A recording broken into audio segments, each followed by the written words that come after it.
दिसंबर की इस सुबह कराची गैर मामूली तौर पर खामोश लग रहा था। गलियों में चलती ठंडी हवा दिल में अजीब सा खालीपन जगा रही थी। 3 साल पहले अपनी बीवी फातिमा को खो देने के बाद से फवाद अपनी जिंदगी काम में दफन कर चुका था। सुबह 5 बजे उठना, नाश्ते से पहले रिपोर्ट चेक करना और फिर मीटिंग्स की बेइंतहा सिलसिले में उलझे रहना, ये सब उसकी ज़िंदगी का वाहिद मानी बन चुका था। लोग उसे कामयाब आदमी समझते थे जिसके फैसले लाखों करोड़ों की किस्मत बदल देते थे, मगर अंदर से वो टूटा हुआ इंसान था।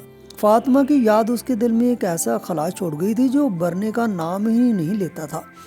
उस दिन फवाद एक अहम मीटिंग से निकला था। गैर मुल्की सरमायाकारों के साथ हुई डील ने कंपनी को नई बुलंदियों तक पहुंचा दिया था, मगर फवाद के चेहरे पर कोई मुस्कुराहट नहीं थी। नंबर्स और रिपोर्ट्स इसके लिए ठंडी चीज़ें थी जो उस घर की खामोशी नहीं बदल सकती थी, जो फातिमा के जाने के बाद से उस ज़िंदगी में बसी हुई थी। वो कराची के मसरूफ़ इलाके से गुजर रहा था।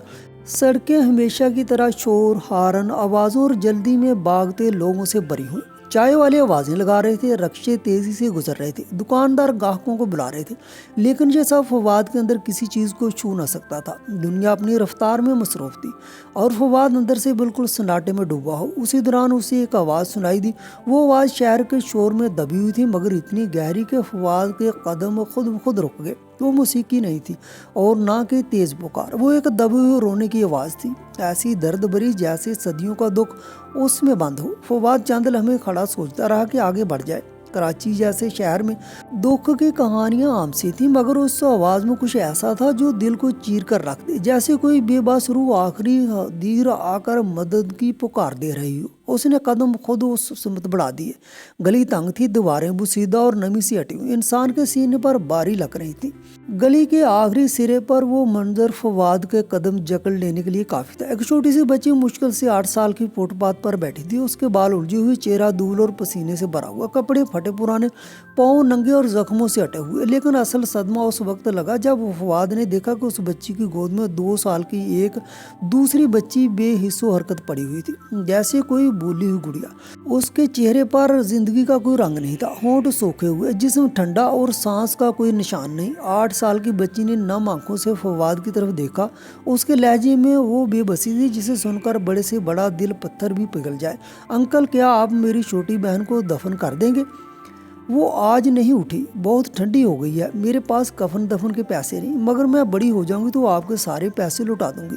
ये सुनते ही जैसे वक्त रुक गया। फवाद को ऐसे लगा किसी ने उसके सीने में छुरा मारा हो। वो दर्द, वो याद, वही बेबसी जो वो फातिमा को खोते वक्त महसूस कर चुका था। उस बच्ची की पुकार ने उसके अंदर के सारे आसार तोड़ दिए। उसने गली में इधर उधर देखा, कोई बड़ा, कोई मुहाफिज, कोई जिम्मेदार, कुछ नहीं, सिर्फ ये बच्ची और उसकी ठंडी पड़ी बहन। फवाद खुद भी साकत खड़ा रह गया। क्या कहता, क्या करता, मगर फिर जैसे अंदर से एक आवाज़ आई, रुकना अब जुर्म होगा। वो आस्ता आस्ता बच्ची के पास झुका, हाथ कांप रहे थे। उसने छोटी बच्ची के गले पर हाथ रखा, दिल धड़का, एक बहुत ही कमज़ोर धड़कन, जैसे बुझती हुई शमा की आखिरी लर्जिश, मगर वो थी, बच्ची जिंदा थी। फवाद की आंखों में नमी उतर आई। उसने फौरन फ़ोन निकाला और कराची के सबसे बड़े प्राइवेट अस्पताल को कॉल की, जहां वो अपनी मरहूम बीवी के नाम पर हर माह एक खुफिया चंदा दिया करता था। डॉक्टर, ये इमरजेंसी है, मैं एक बच्ची लेकर आ रहा हूँ, ICU तैयार रखें। उसने फ़ोन काट कर बच्ची की तरफ हाथ बढ़ाया। बेटा, मुझे अपनी बहन दो, फ़ौरन ले जाना होगा और तुम भी मेरे साथ चलो, मैं तुम्हें अकेला नहीं छोड़ूंगा। 8 साल लीजे ने एक लम्हा फवाद के चेहरे को परखा, मगर फिर उसकी आंखों में जैसी आखिरी उम्मीद जाग गई। उसने अपनी बेजान सी बहन आयशा को फवाद की बाहों में दे दिया। फवाद ने आयशा को अपने बाजुओं में उठाया तो उसे शिद्दत से महसूस हुआ कि ये नन्हा सा जिस्म कितना हल्का है, जैसे भूख, बीमारी और सर्दी ने उसकी सारी ताकत निचोड़ ली हो। उसने अलीजे की तरफ देखा और नरम आवाज़ में कहा, बेटा जल्दी आओ, वक्त कम है।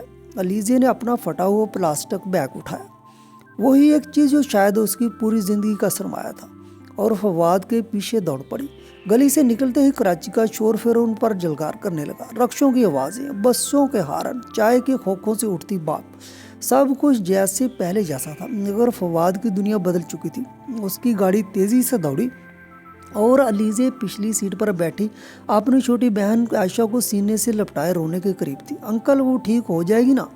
उसकी आवाज़ इतनी धीमी थी जैसे हवा में खो जाना चाहती हो। फवाद ने रियर व्यू में उसकी ट्रिम्बलिंग आंखों को देखा। हाँ बेटा, इंशाल्लाह सब ठीक हो जाएगा।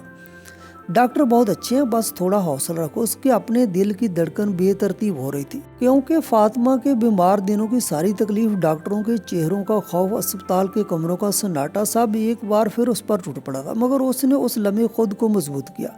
मैं इस बार हार नहीं मानूंगा। अस्पताल पहुंचते ही सिक्योरिटी गार्ड ने फौरन इन्हें पहचान लिया। फवाद साहब, खैरियत? इमरजेंसी है, बच्ची को अंदर ले जाएं। वार्ड बॉय आयशा को फौरन स्ट्रेचर पर लाया। फवाद ने अलीज़े को सहारा दिया, क्योंकि उसके नंगे पांव अस्पताल के फर्श तक की ठंडक से कांप रहे थे। डॉक्टर हमजा पहले से तैयार खड़े थे। हाइपोथर्मिया है, पानी की कमी भी ज़्यादा। जल्दी आईसीयू में अलीज़े दीवार से लगी खड़ी थी और उसकी आंखें अस्पताल के सफ़ेद कमरों से खौफजदा हो गई थी। मेरी बहन, इसके अल्फाज टूट रहे थे। फवाद उसके पास बैठ गया।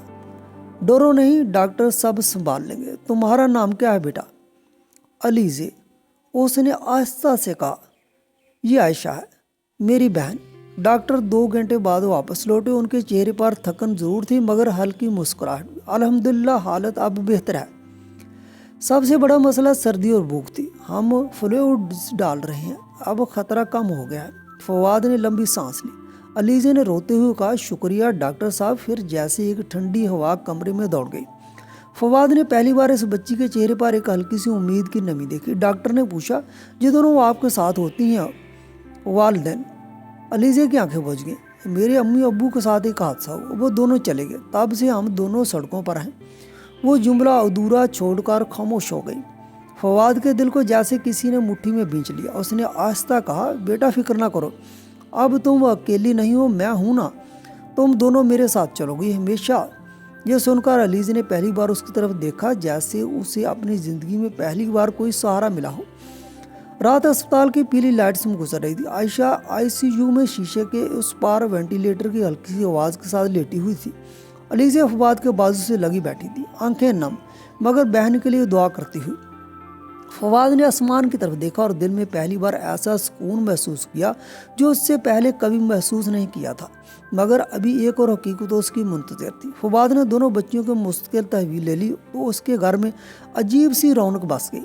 अब सुबह की खामोशी अलीज़े की आवाज़ से टूटती, शाम आयशा के हंसी से महकती और रात अल्लाह के शुक्र के साथ खत्म होती। मगर दिल के किसी कोने में एक बेचैनी मुसलसल फवाद को खाई जाती थी। जब भी वो अलीज़े को प्यार से सर से हिलाता या आयशा को सोते देखता, उसे अजीब सी कुर्बत महसूस होती, जैसे ये दोनों उसकी ज़िंदगी में ऊपर से भेजी गई कोई ख़ास अमानत हो। एक दिन शाम के वक्त दरवाजे पर दस्तक हुई।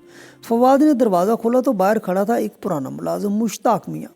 सलाम अलैकुम साहब, मैं ज़रूरी बात लिए आया हूँ। फवाद चौंका। मुश्ताक, अंदर आओ, खैरियत? मुश्ताक की आंखें नम थीं। वो बैठते ही बोल पड़ा, साहब आपके बड़े भाई के मरने का जो हादसा हुआ था ना, उसके बारे में मैंने एक बात कभी नहीं बताई, लेकिन अब हालात देखकर दिल नहीं मान रहा कि वो राज सारी उम्र दिल में रखे रखूं।